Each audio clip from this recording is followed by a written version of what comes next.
Finally నా చిట్టి తల్లికి పేరు పెట్టేస్తున్నాం అనమాట. ఈ ఈరోజు మా పాపకి 3rd మంత్లో అయితే నామకరణం చేస్తున్నాం. పాపకి ముద్దు పేరు అయితే ఏం పెట్టలేదన్నమాట. అమ్మమ్మ కన్నయ్య అని, బాబాయ్ అమ్ములు అని, వాళ్ళ నాన్నలు అని, వాళ్ళ అమ్మ చిట్టి తల్లి అని ఇలా పిలుచుకుంటున్నారు. పాపకు పేరు పెట్టాలనేది డిసైడ్ అయ్యి కోటి తీర్థంకి అయితే వెళ్ళిపోయాము.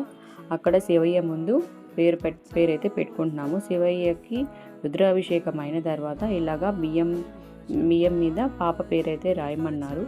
అలాగే పాప పేరు రాసి ఇలాగా అక్షింతలు పూలతో అలంకరించి అక్షింతలు అయితే వేసాము.